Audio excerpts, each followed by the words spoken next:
Hi there, my name is Tracy. This is the 3-Wick Thesis candle channel, and today I have for you an episode from my Lighting the Way series, and we are focusing on the pumpkin spice candle from That Candle Place. In these episodes, I share with you information about the wax wicks jar, scent notes, cold impression, and then I cut the video. I'll go out and burn it, spend some time with it, and come back after the cut and share with you information on how the scent evolves on warm, scent quality, so strength and throw, as well as authenticity, and give you any insights into potential burn quality issues that I might be experiencing. I'm going to start by talking about this particular company. Now, I was gifted this candle from one of my viewers, and she also follows me over on Instagram. And the owner reached out to me, actually kind of spoiled the gift. I didn't know that I was receiving it, and the owner reached out to me and just said, "Hey, have you gotten your candle?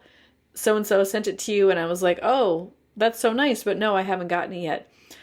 She also reached out to me like a week and a half later and said, "I hope you're enjoying it." I had not opened it yet. I had gone and gotten it. I was in Michigan traveling, finally had gotten home to California, picked it up at the post office, but still hadn't done my unboxing friend mail. So the owner is definitely on top of her game in terms of communication. I might argue, in my opinion, maybe a little too much. Or like, I don't want my gift to be spoiled or the surprise to be spoiled, but it happens, so I can forgive her and give her grace. I'm appreciative that she was available and reaching out.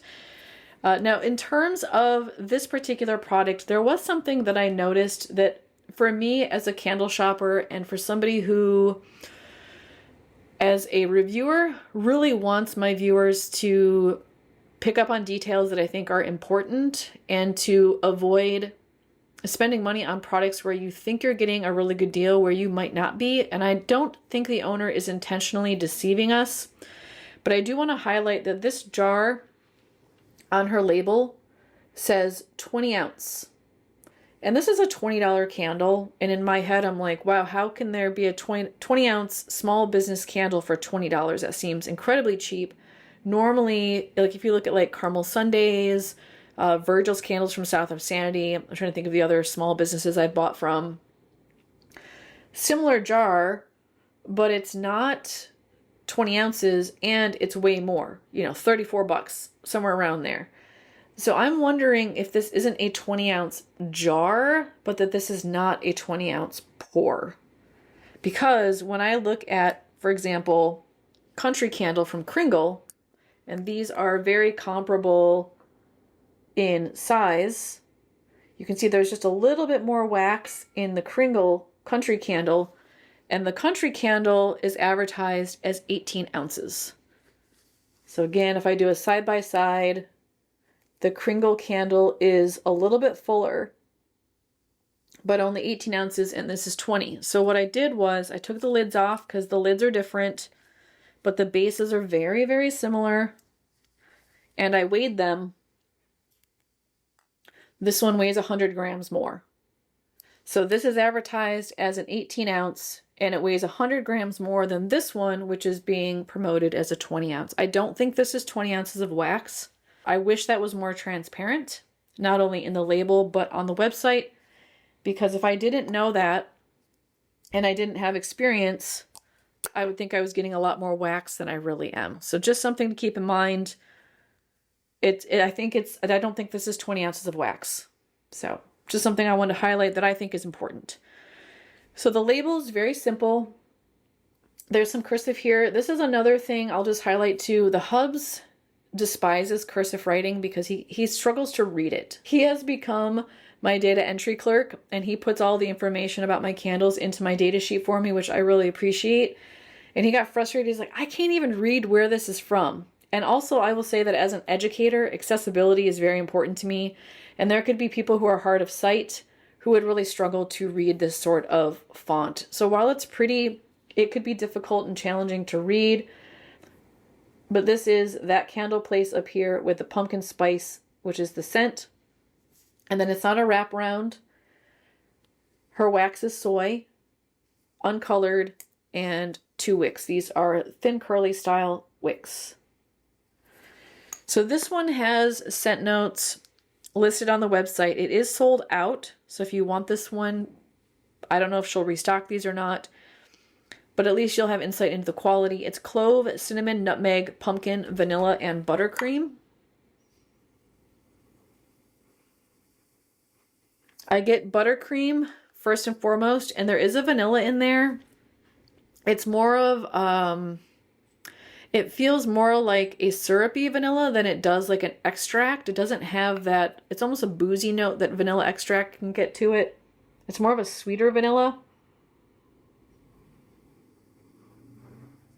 I get very light spice. So it's not super spicy. It's not going to be a red hot cinnamon. The cinnamon that's in here is really warm. I am getting a sense of the nutmeg, which often with nutmeg in candles, it gets blasted out by the cinnamon and or a clove note that's in there. And this one I get the nutmeg. It's nice. Very warm.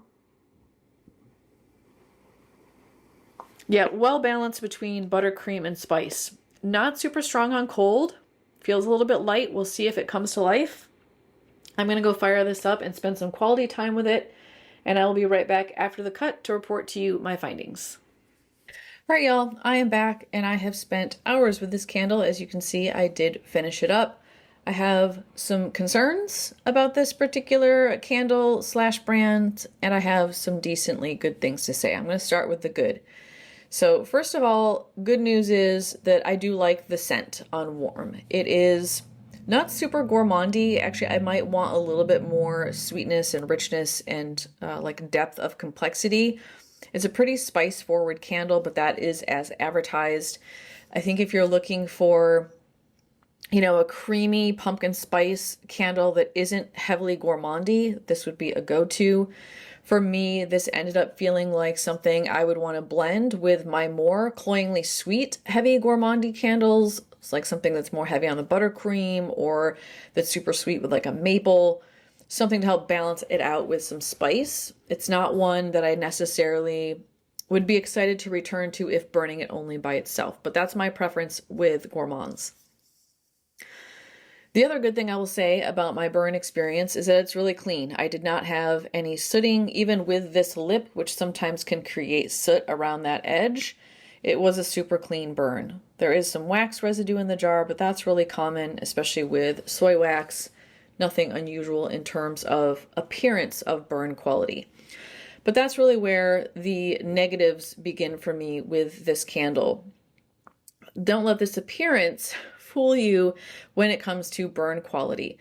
So I had the swampiest of swampy wicks with this candle at about the halfway point, which by the way also coincides with an inability of me being able to smell it. So when it was not swampy, you got a sense of it in a small room. This is not an open concept candle. It is not strong even within a small bedroom. It is a light fragrance. The throw was good. It did fill the space, but it just wasn't super powerhouse when the wicks were performing.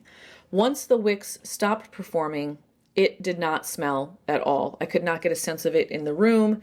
And normally my solution to swampy wicks is, as some of you know, I just let it rip until it comes back to life. Now, the issue with that approach with this candle, and this is not an exaggeration, I let this rip for 2 days straight and it never came back.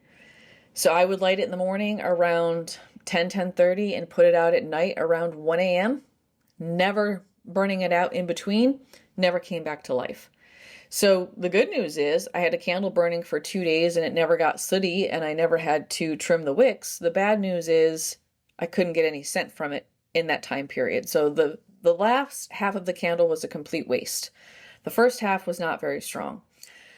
Now, I was watching Amy's review of this brand over at the beloved Fragrance Finds channel here on YouTube, and she said that she had a similar issue with her wicks.